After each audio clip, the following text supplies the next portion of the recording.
Hey guys, if you're watching your temperature gauge drop as you're driving, meaning it's not going up to what I would say is the 9 o'clock position on the needle, then there's something going on. So you could have a clogged heater core, you could be losing antifreeze or have lost most of the antifreeze, the temperature coolant, the coolant temperature sensor could be going bad, or probably the most common thing is your thermostat is no longer functioning. And this just happens after quite a few years on really any car, so not a crazy unique problem here to have. But when your thermostat goes bad, typically it will stay in the open position, which means the maximum amount of coolant is circulating through the engine block, and that means that it will cool to its maximum effect. And if your engine is not fully warmed up yet, or is warm, then that's not necessarily a good thing. You want that regulation, and a thermostat will open at a certain temperature to circulate coolant to basically keep the engine at its optimal temperature. So when they go bad, they'll stay open, and that means they need to be replaced. So thermostats, luckily, are really inexpensive parts.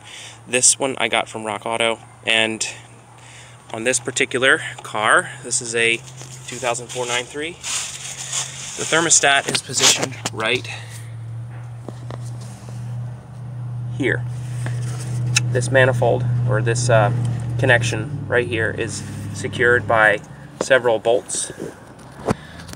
There's one right there, one right here to your kind of to the 12 o'clock of the screen, and then a third one right up, if I can get my finger in there, right over there at the top corner.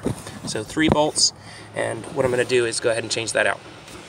First thing I'm going to do is remove this heat shield cover over the turbo. Hopefully that'll give me better access, and I'm hoping I don't have to remove the coolant reservoir.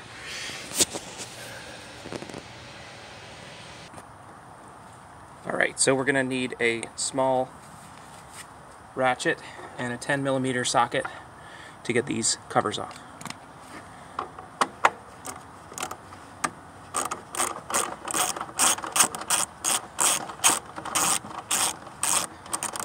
If these bolts are really, really tight or very rusty, that's just because of the immense amount of heat that's being created right here above the turbo. You may need to use a PB blaster or some sort of solvent to break some of that rust loose, and then also heat with a small torch to break these loose.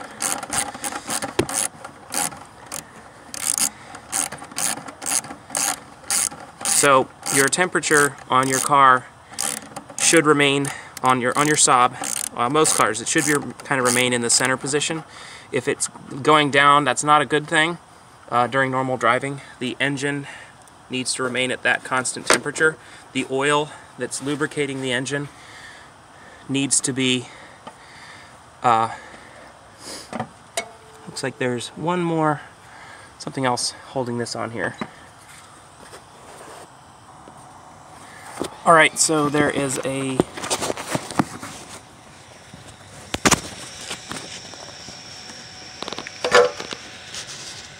that clip right there, and it slides onto that pin right there on the back of this. See that? That's a small, some kind of bolt head or something, and this spring slides off. So you can see it's got a slot in it. And that'll come out. And there's that little Mitsubishi turbo. Small but mighty. Alright, so now we have better illumination here. Alright. So what I'm going to try to do here is just, let's see if I can get better light on it.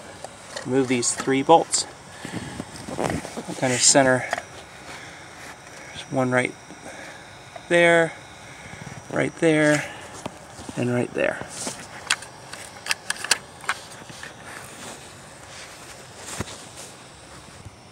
So when I remove these bolts, I'm sure there's going to be some antifreeze that comes out, so make sure you have some spare Dexcool on hand to refill in case you lose some fluid here, which I'm pretty sure you will. These hoses are likely.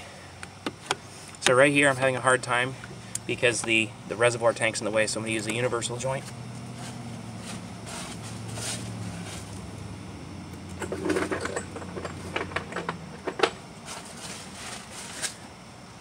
This is a universal.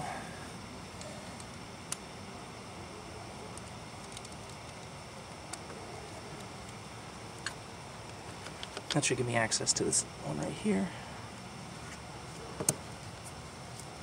There we go.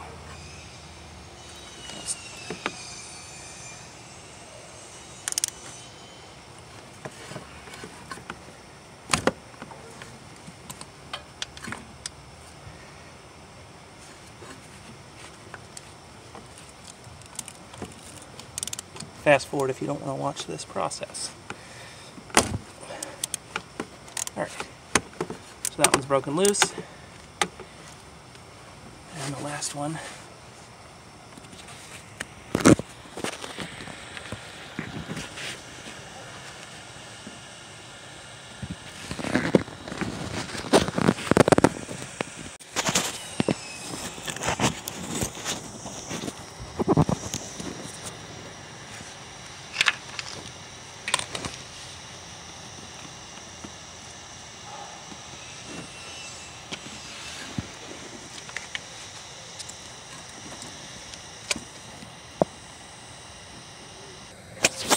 Alright, so now all three bolts are loose, and we may need to disconnect these hoses. So I'm gonna see if I can remove it without that. Otherwise, I will show you. Okay, so the fluid in this reservoir, I'm gonna go ahead and drain that out because if you look under here, of course, this hose right here goes down and right into the thermostat housing right here. So we're going to go ahead and try to get as much of this out so we're not just wasting it. But after that, everything else looks like it's downstream. So that should be all we need to remove from the system. And then just, of course, refill it.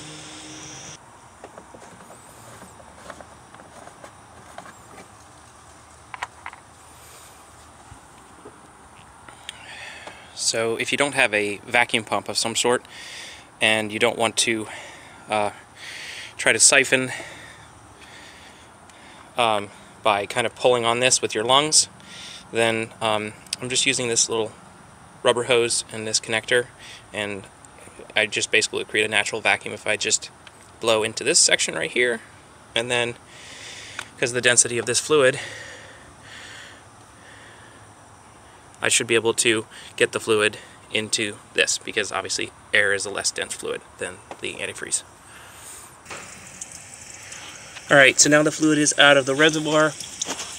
There's going to be some seepage, of course, still, so I'm going to go ahead and disconnect these hose clamps because it's just not quite flexible enough for me to get this cover off.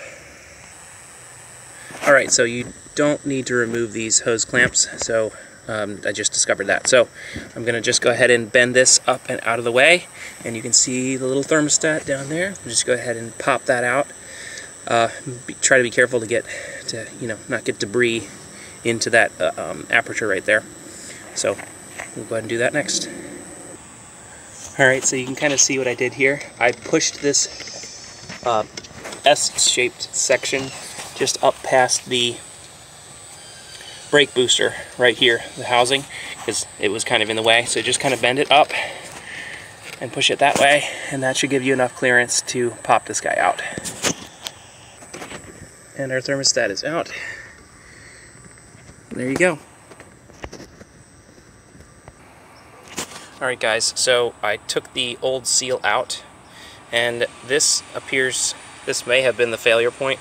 If this is leaking, I was having an issue where I was losing a little bit of coolant every once in a while. Every couple months I'd have to put a little bit more in, but this is really, really chewed up, and it's also looks like it's a bit large for both the original and the other one, and anyway, just this could be the issue. So make sure you have a fresh seal in there when you put your new thermostat in. Alright, so installation is just the reverse. So just make sure you seat this reservoir back in its spot.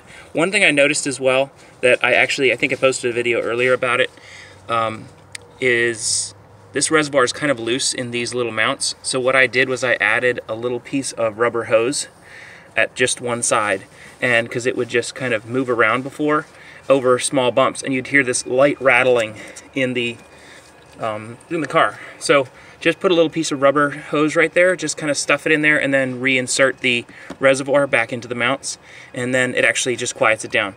Another thing I noticed is that the cap was broken on mine. When you would unscrew it, the core, if you will, of the cap that seals the reservoir and then also seals this overflow tube was just broken. So I couldn't find a reservoir cap locally exactly for this car. So if you go to Advanced Auto Parts website or AutoZone, you can't find it. But I cross-checked it with a Malibu 2.2 liter, 2006 Malibu with a 2.2 liter, and turns out they had a cap. And this cap fits perfectly. So if you're looking for a replacement cap for this generation of Saab, that would be 2003 to 2011, then check with a 2006 Malibu for certain, odds and ends. Obviously, engine components are not going to work, but things like this, just a cap, Saab didn't feel the need to redesign, so they can often work for you. And it was about $10 for the cap. So, of course, this is now seated properly. Again, make sure you put that new rubber seal on it. Purchase a thermostat with a rubber seal if you're not sure of the condition of yours. And yeah, that's all I've got. Thanks for watching.